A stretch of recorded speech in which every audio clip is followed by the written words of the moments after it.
రాష్ట్ర ప్రజలను ఎత్తిన రేవంత్ రెడ్డి సర్కారు మరో బాంబు వేసింది. రాష్ట్ర వ్యాప్తంగా భూముల రిజిస్ట్రేషన్ విలువలను పెంచుతున్నట్లు ప్రకటించింది. ఈ పెంచిన విలువలు రేపటి నుంచి అమల్లోకి వస్తాయని ప్రభుత్వం వెల్లడించింది. అదనపు ఆదాయమే లక్ష్యంగా ప్రస్తుత విలువపై 15 నుంచి 100% వరకు సర్కార్ అడ్డగోలుగా పెంచేసింది రేవంత్ సర్కార్.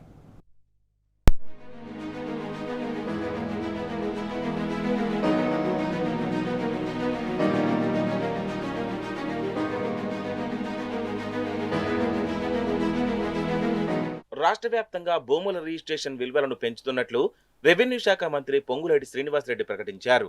బహిరంగ మార్కెట్ ధరకు ప్రభుత్వ ధరకు మధ్య భారీ వ్యత్యాసం ఉందని, ఈ వ్యత్యాసాన్ని తగ్గించేలా భూముల ధరలను సవరించినట్లు పేర్కొన్నారు. అపార్ట్మెంట్లలో కొన్ని చోట్ల అన్ని ఫ్లోర్లకు ఒకే రకమైన ధరను నిర్ణయించినట్టు తెలిపారు. హెచ్ఎండిఏ క్యూర్ పరిధిలో ఇతర ప్రాంతాల్లో వ్యవసాయ భూములు, ఓపెన్ ప్లాట్కు కనీస ధరలను ఖరారు చేశామని చెప్పారు.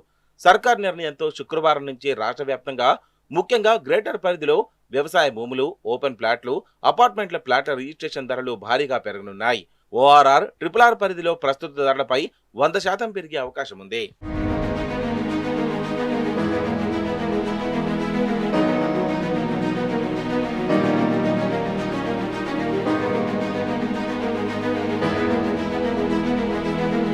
భూముల విలువ పెంపుతో ప్రజల నెత్తిపై అనివార్యంగానే రిజిస్ట్రేషన్ ఛార్జీల భారం కూడా పడనుంది. వ్యవసాయ భూముల రిజిస్ట్రేషన్ ధరలను ప్రభుత్వం భారీగా పెంచిన నేపథ్యంలో రంగారెడ్డిలో ఎకరం ధర 10 కోట్లకు చేరింది. శేర్లింగంపల్లిలో ఎకరం ధర 30 కోట్లుగా ఖరారు చేశారు. గ్రామీణ ప్రాంతాల్లోనూ వ్యవసాయ భూముల ధరలు భారీగా పెరిగాయి. ప్రస్తుతం ఎకరా ధర కనిష్టంగా 75,000 ఉండగా దీన్ని ప్రభుత్వం 2.75 లక్షలకు పెంచింది. అంటే పల్లెటూళ్లలో ఎకరం ధర ఏకంగా 266.66% పెరిగింది.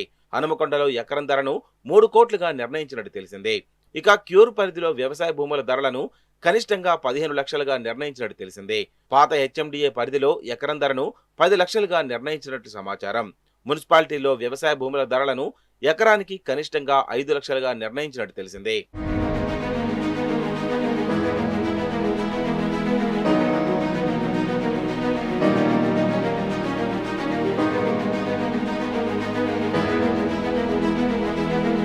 ఓపెన్ ప్లాట్లు, అపార్ట్మెంట్ల ప్లాట్లపై ధరలు కూడా భారీగా పెరిగాయి.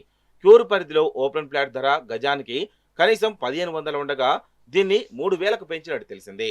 అపార్ట్మెంట్ ప్లాట్లకు 2000గా నిర్ణయించినట్లు, గరిష్టంగా 6500 నుంచి 8000గా నిర్ణయించినట్లు ప్రభుత్వ వర్గాలు తెలిపాయి. పాత హెచ్ఎండిఏ పరిధిలో ఓపెన్ ప్లాట్ల ధరలను కనిష్టంగా 2000గా నిర్ణయించినట్టు తెలిసింది. ఇక్కడ అపార్ట్మెంట్ల ప్లాట్ల ధరలను 1500గా నిర్ణయించినట్లు సమాచారం. క్యూర్ పరిధిలో ఓపెన్ ప్లాట్లు, అపార్ట్మెంట్ ప్లాట్ల ధరలను ప్రస్తుత ధరలపై కనీసంగా 75% పెంచినట్లు ఆ వర్గాలు పేర్కొన్నాయి. కొన్ని ప్రాంతాల్లో ఇది 100% ఉన్నట్టు తెలిసిందే.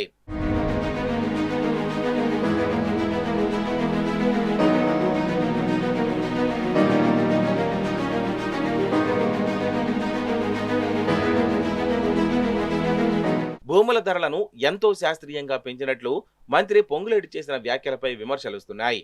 శాస్త్రీయత ప్రకటనకే పరిమితమైందని, పూర్తి అశాస్త్రీయంగా ధరలు పెంచారనే విమర్శలు వ్యక్తమవుతున్నాయి. అదనపు ఆదాయాన్ని సమకూర్చడమే లక్ష్యంగా ధరలు పెంచినట్లు విమర్శలుస్తున్నాయి. భూముల విలువను పెంచడం ద్వారా ప్రతి ఏటా 1000 కోట్ల నుంచి 1500 కోట్ల వరకు అదనపు ఆదాయం వస్తుందని ప్రభుత్వ వర్గాలు అంచనా వేస్తున్నాయి. కానీ అసలు లక్ష్యం మాత్రం ప్రతి ఏటా 4 నుంచి 5,000 కోట్ల అదనపు ఆదాయం రాబట్టుకునేలా భూముల విలువలను పెంచినట్టు తెలుస్తుంది. ఓఆర్ఆర్, హెచ్ఎండిఏ పరిధి నుంచి భారీగా ఆదాయాన్ని దండుకునేందుకు స్కెచ్ వేసినట్లు పరిశీలకులు భావిస్తున్నారు. అడ్డగోలు విధానాలతో రియల్ ఎస్టేట్ రంగాన్ని కుదేలు చేసిన కాంగ్రెస్ సర్కార్ ఇప్పుడు భూముల ధరల పెంపుతో మరో పిడుగు వేసిందనే విమర్శలు వ్యక్తమవుతున్నాయి. అంతంత మాత్రంగా సాగుతున్న వ్యాపారంపై భూముల ధరల పెంపు భారీ ప్రభావం చూపుతుందని రియల్ ఎస్టేట్ వర్గాలు ఆందోళన వ్యక్తం చేస్తున్నాయి. భూములు, అపార్ట్మెంట్ల ప్లాట్ల కొనుగోలు చేసేందుకు ప్రజలు ముందుకొచ్చే పరిస్థితి ఇప్పట్లో లేదని అంటున్నాయి.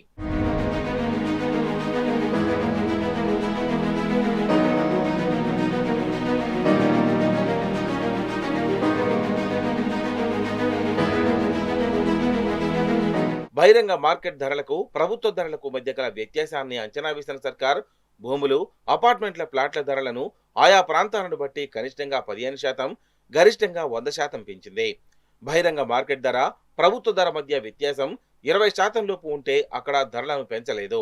వ్యత్యాసం 20% నుంచి 50% మధ్య ఉంటే అక్కడ 15% పెంచింది. ఇక 50 నుంచి 100% వ్యత్యాసం ఉంటే అక్కడ 25%, 100 నుంచి 200% వ్యత్యాసం ఉంటే 50%, 200 నుంచి 500% వ్యత్యాసం ఉంటే 75%, 500% వరకు వ్యత్యాసం ఉన్న చోట 100% వరకు ధరలను పెంచింది రేవంత్ సర్కార్.